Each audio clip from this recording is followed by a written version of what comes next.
Hello everyone, welcome back to Odisha study hub. तो friends, आज आम +3 थर्ड सेमिस्टर ओडिया ऑनर्सर कोर पेपर 5 यूनिट 2 ओडिया लिपिर ऐतिहासिक विवर्तन को आलोचना करवा। एथिरे अनेक गुड़िए लिपि को वर्णना करा जायछि, ताहाको आमे आज बुझिबा। तो ध्यान दे बुझ सांग मैंने चैनल को प्रथम थर आसी सब्सक्राइब करंतु, बेल आइकन को प्रेस कर दियंतु, जहाँद्वारा आपण सर्वप्रथम ओडिया लिपिर ऐतिहासिक विवर्तन। लिपि भाषा मूल रूप से ध्वनि उपर आधारित। ध्वनि उच्चारित हेले जड़े शुणिपार। ध्वनि जो समय उच्चारित होब केवल से समय शुणी हेब। भाषार आवाज जेते दूर पर्यंत व्याप्त हो पार केवल सही पर्यंत ध्वनि को शुणी हेब। एही सीमार बंधन मुक्ति लाभ लक्ष्य लिपिर उद्भव। लिप्यते इति लिपि, जहाँ लेपि दिए बा लेखि दिए ताहा हेउची लिपि।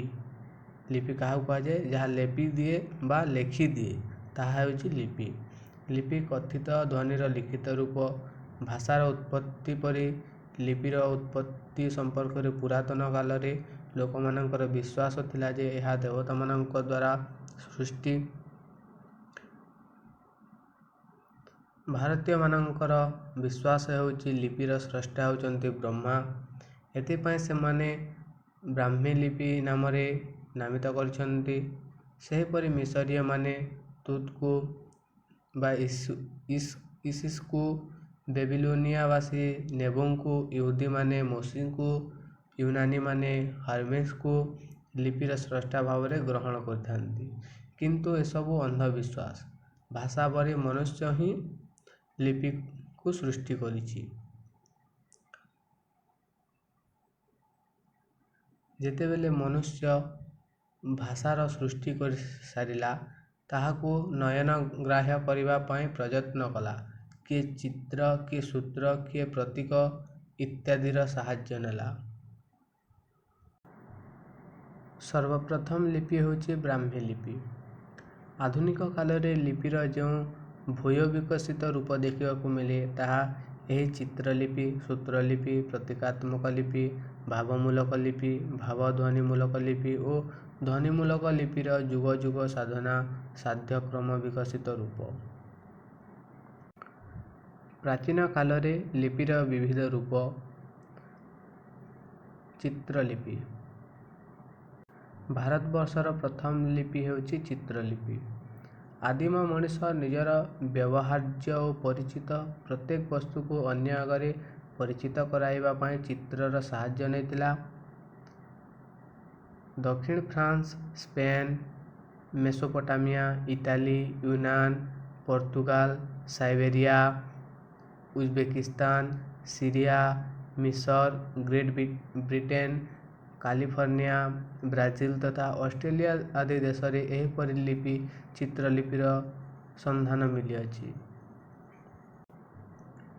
विशेषकर सेमाने प्रस्तर खंड, काष्ठ, अस्थि, श्रृंग, वृक्षर बल्कल, पशु चर्म और माटी पात्र चित्र आंकी निज निजर भाव प्रकाश करुथिले। चित्रलिपि रे कौनसी वस्तुर चित्र स्पष्ट और पुंखानुपुंख होइतिले ताहाको बुझिबा पई कौनसी कष्ट होय नाही।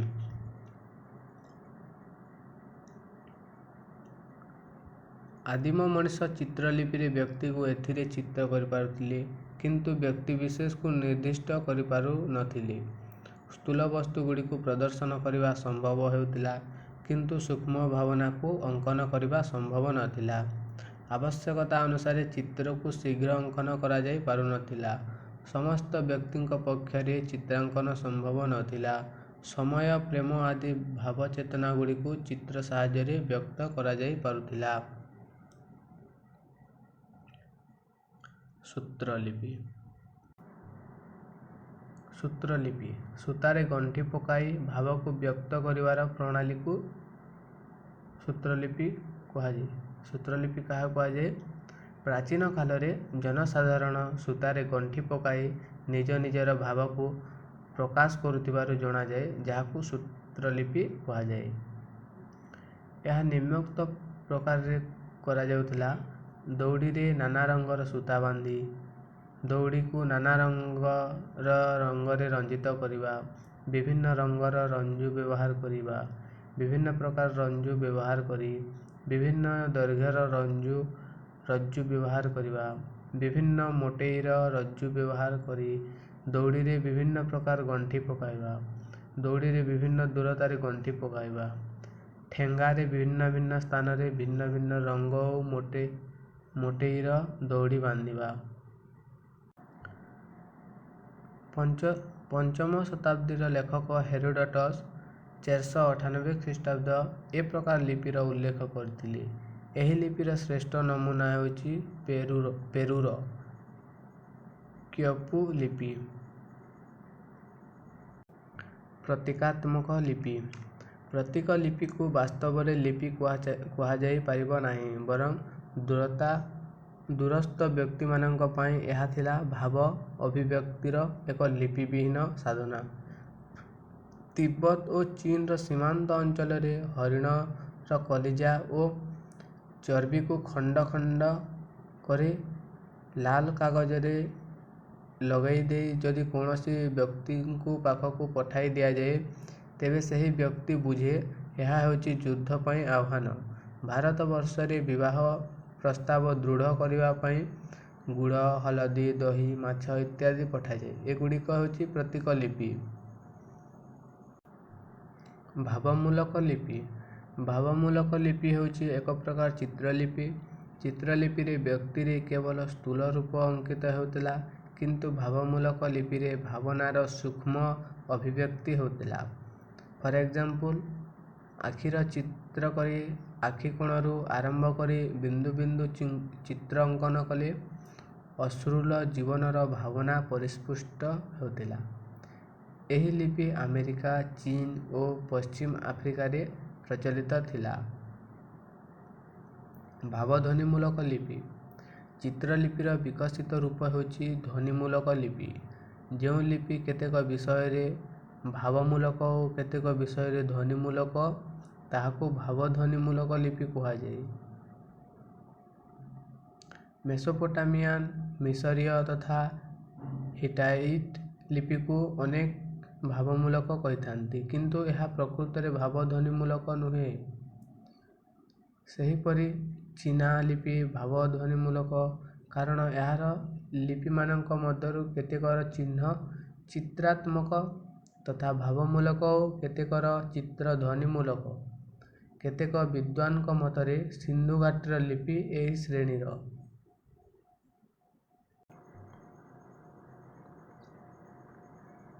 ଧ୍ୱନିମୂଳକ ଲିପି।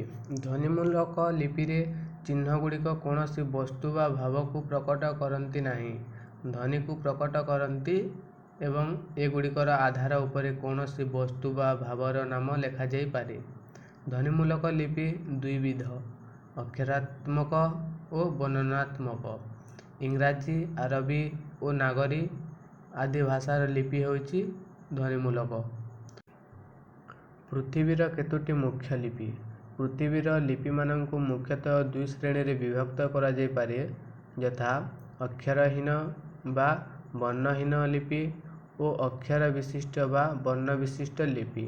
କ୍ୟୁନିଫର୍ମ ତ୍ରିକୋଣୀ ଓ ଚୀନା ଲିପି ପ୍ରଥମ ଶ୍ରେଣୀର, ରୋମାନ ଓ ନାଗରୀ ଆଦି ଲିପି ଦ୍ୱିତୀୟ ଶ୍ରେଣୀର।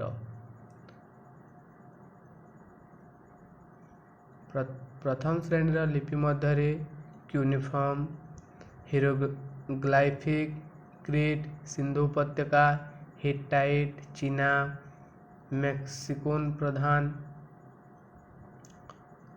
ଦ୍ୱିତୀୟ ଶ୍ରେଣୀର ଲିପି ମଧ୍ୟରେ ଦକ୍ଷିଣୀ ସେମିଟିକ୍, ହିବ୍ରୁ, ଫୋନେସିଆନ୍, ଖରୁଷ୍ଟି, ଆରମେଇକ୍, ଆରବୀ, ଭାରତୀୟ, ଗ୍ରୀକ୍, ଲାଟିନ୍ ଉଲ୍ଲେଖଯୋଗ୍ୟ। ଏ ଉଭୟ ଶ୍ରେଣୀର କେତୋଟି ପ୍ରଧାନ ଲିପି ଉପରେ ଏଠାରେ ଆଲୋକପାତ କରାଯାଇପାରେ। କ୍ୟୁନିଫର୍ମ ଲିପି। ଏହି ଲିପି ବିଶ୍ୱର ପ୍ରାଚୀନତମ ଲିପି।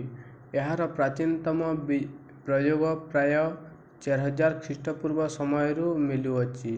ଏହା ଦେଖିବାକୁ ତ୍ରିକୋଣ ତୁଲ୍ୟ। ଏହି ଲିପି ଚୀନା ଓ ସିନ୍ଧୁ ଘାଟିର ଲିପି ପରି ପ୍ରଥମେ ଚିତ୍ରାତ୍ମକ ଥିଲା। କ୍ରମେ ଏହା ଭାବମୂଳକ ହେଲା। ପରେ ଏହା ଆସିରିଆ, ଫରାସୀ ଆଦି ଭାଷାରେ ଅର୍ଦ୍ଧଅକ୍ଷରାତ୍ମକ ହୋଇଗଲା। ସୁମେରୁ, ବେବିଲୋନ, ଆସିରିଆ, ଇରାନ ପ୍ରଭୃତି ଲୋକମାନେ ଏହାର ବ୍ୟବହାର କରିଛନ୍ତି। ହିରୋଗ୍ଲାଇଫିକ୍ ଲିପି। ପ୍ରାଚୀନ ଲିପିମାନଙ୍କ ମଧ୍ୟରେ ଏହାର ଏକ ମହତ୍ତ୍ୱପୂର୍ଣ୍ଣ ସ୍ଥାନ ରହିଛି। ୟୁନାନୀ ଭାଷାରେ ହିରୋଗ୍ଲାଇଫିକ୍ ଶବ୍ଦର ଅର୍ଥ ହେଉଛି ପବିତ୍ର ଖୋଦିତ ଅକ୍ଷର। ୟୁନାନୀ ଭାଷାରେ ହିରୋଗ୍ଲାଇଫିକ୍ ଶବ୍ଦର ଅର୍ଥ ହେଉଛି ପବିତ୍ର ଖୋଦିତ ଅକ୍ଷର। ପ୍ରାଚୀନ କାଳରେ ମନ୍ଦିରର ମୁଖଶାଲା ଉପରେ ଲେଖ ଖୋଦନ ବେଳେ ଏହି ଲିପିର ପ୍ରୟୋଗ ହେଉଥିଲା।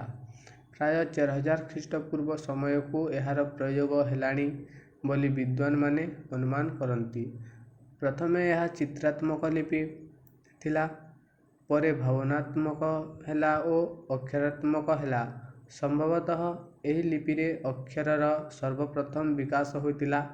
ଏହି ଲିପିରେ କେବଳ ସ୍ୱର ଥିଲା, ବ୍ୟଞ୍ଜନ ନଥିଲା। ଏହା ମିଶର ଓ ୟୁନାନରେ ପ୍ରଚଳିତ ଥିଲା।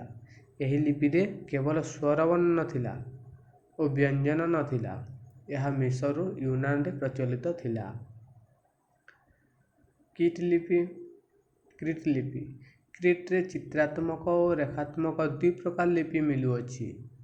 ପରବର୍ତ୍ତୀ କାଳରେ ଏହା ଉପରେ ହିରୋଗ୍ଲାଇଫିକ୍ ଲିପିର କେତେକ ପ୍ରଭାବ ପଡ଼ିଅଛି। କେତେକଙ୍କ ମତରେ ହିରୋଗ୍ଲାଇଫିକ୍ ଲିପିରୁ ଏହାର ଉଦ୍ଭବ ହୋଇଅଛି। ଖ୍ରୀଷ୍ଟପୂର୍ବ ପ୍ରାୟ 3000 ବର୍ଷ ବେଳକୁ ଏହାର ପ୍ରାଚୀନତମ ନମୁନା ମିଳୁଅଛି। ଏହାର ଚିତ୍ରାତ୍ମକ ଲିପିରେ ପ୍ରାୟ 35ଟି ଚିତ୍ର ଓ ରେଖାମୂଳକ ଲିପିରେ ପ୍ରାୟ 90ଟି ଚିହ୍ନ ଦେଖିବାକୁ ମିଳେ। ଚିତ୍ରାତ୍ମକ ଲିପି ଖ୍ରୀଷ୍ଟପୂର୍ବ 1700 ବେଳକୁ ଓ ରେଖାତ୍ମକ ଲିପି ଖ୍ରୀଷ୍ଟପୂର୍ବ 1200 ପୂର୍ବରୁ ଲୋପ ପାଇଥିଲା। ହିଟାଇଟ୍ ଲିପି। ଏହାକୁ ହିଟାଇଟ୍ ହିରୋଗ୍ଲାଇଫିକ୍ ଲିପି ମଧ୍ୟ କୁହାଯାଏ। ଏହାର ପ୍ରାଚୀନତମ ନମୁନା ଖ୍ରୀଷ୍ଟପୂର୍ବ 1500 ବେଳକୁ ମିଳୁଅଛି। ଏହା ପ୍ରଥମେ ଚିତ୍ରାତ୍ମକ ଥିଲା। ଏଥିରେ ସମୁଦାୟ 419ଟି ଚିହ୍ନ ମିଳୁଛି। କେତେକ ଏହାକୁ ମିଶରୀୟ ହିରୋଗ୍ଲାଇଫିକ୍ ଲିପିରୁ ଓ ଆଉ କେତେକ କ୍ରିଟ୍ର ଚିତ୍ରାତ୍ମକ ଲିପିରୁ ଉତ୍ପନ୍ନ ବୋଲି ନିର୍ଣ୍ଣୟ କରିଥାନ୍ତି। ଚୀନା ଲିପି। ଚୀନା ଲିପିର ଉତ୍ପତ୍ତି ସମ୍ପର୍କରେ ନାନା କଥା ଶୁଣାଯାଏ, ଯଥା କାଠ ପ୍ରକାରର ତ୍ରିପନ୍ତ୍ତୀୟ ରେଖାରୁ ଏହାର ସୃଷ୍ଟି। ଏହି ବିଶିଷ୍ଟ ରେଖାର ପ୍ରୟୋଗ ସେଠାରେ ଧାର୍ମିକ କର୍ମକାଣ୍ଡରେ ଦେଖିବାକୁ ମିଳେ। ଖ୍ରୀଷ୍ଟପୂର୍ବ 3200ରେ ଫୁହେ ନାମକ ଜଣେ ବ୍ୟକ୍ତି ଏହି ଲିପିର ଆବିଷ୍କାର କରିଥିଲେ। ଦେବତା ତଜୁସେନ୍ ଏହାର ନିର୍ମାତା।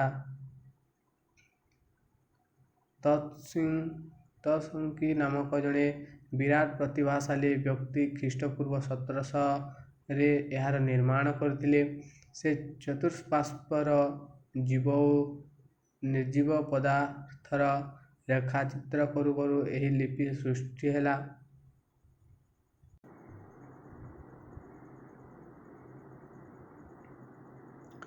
ଚୀନା ଲିପିରେ ଅକ୍ଷର ବା ବର୍ଣ୍ଣ ନାହିଁ। ଏଥିରେ ଅଲଗା ଅଲଗା ଅକ୍ଷର ବା ବର୍ଣ୍ଣ ପାଇଁ ଅଲଗା ଅଲଗା ଚିହ୍ନ ରହିଛି। ଏହି ଲିପିରେ ସମୁଦାୟ 50,000 ଚିହ୍ନ ରହିଅଛି। ଏହାକୁ ମୋଟାମୋଟି 4 ଭାଗରେ ବିଭକ୍ତ କରାଯାଇପାରେ, ଯଥା ଚିତ୍ରାତ୍ମକ ଚିହ୍ନ, ସଂଯୁକ୍ତ ଚିତ୍ରାତ୍ମକ ଚିହ୍ନ, ଭାବ ଚିହ୍ନ ଓ ଧ୍ୱନ୍ୟାର୍ଥ ସଂଯୁକ୍ତ ଚିହ୍ନ।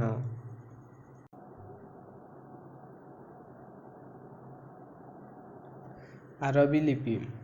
ଏହା ବିଶ୍ୱର ଏକ ବହୁ ପ୍ରଚଳିତ ଲିପି। ପ୍ରାଚୀନ ସ୍ୟାମୀ ଲିପି ଦୁଇ ଭାଗରେ ବିଭକ୍ତ ହୋଇଥିଲା, ଉତ୍ତରୀ ଓ ଦକ୍ଷିଣୀ। ଉତ୍ତରୀ ସ୍ୟାମୀ ଲିପିରୁ ଆରମେଇକ୍ ଲିପି, ଆରମେଇକ୍ ଲିପିରୁ ନେବାତେନ୍ ଲିପି, ନେବାତେନ୍ ଲିପିରୁ ସିନେତିକ୍ ଲିପି ଓ ସିନେତିକ୍ ଲିପିରୁ ପ୍ରାଚୀନ ଆରବୀ ଲିପିର ଜନ୍ମ ହୋଇଅଛି। ଏହାର ପ୍ରାଚୀନତମ ଅଭିଲେଖର ସମୟ ହେଉଛି 512 ଖ୍ରୀଷ୍ଟାବ୍ଦ। ତେଣୁ ଏହି ଲିପିର ବିକାଶ ଅନ୍ତତଃ ଖ୍ରୀଷ୍ଟପୂର୍ବ 512 ପୂର୍ବରୁ ହୋଇସାରିଥିଲା। ମକ୍କା, ମଦିନା, ବସରା କୁଫା, ଦମସ୍କସ୍ ପ୍ରଭୃତି ଅଞ୍ଚଳରେ ଏହି ଲିପିର ପ୍ରକାଶ ହୋଇଥିଲା। ଏଥିରେ ସମୁଦାୟ 18ଟି ଅକ୍ଷର ଅଛି ଓ ଏହା ଡାହାଣରୁ ବାମ ଆଡ଼କୁ ଲେଖାଯାଏ। ସିନ୍ଧୁ ଉପତ୍ୟକା ଲିପି। ଏହା ଭାରତର ପ୍ରାଚୀନତମ ଲିପି ବୋଲି ବିଦ୍ୱାନମାନେ ମନେ କରନ୍ତି। ସିନ୍ଧୁ ଉପତ୍ୟକା ଲିପିର ଉତ୍ପତ୍ତି ସମ୍ପର୍କରେ ତିନୋଟି ମତ ଦେଖାଯାଏ। ଏଚ୍ ହେରାସ୍ ଓ ଜନ୍ ମାର୍ଶାଲଙ୍କ ମତରେ ସିନ୍ଧୁ ଉପତ୍ୟକାର ସଭ୍ୟତା ହେଉଛି ଦ୍ରାବିଡ଼ ସଭ୍ୟତା।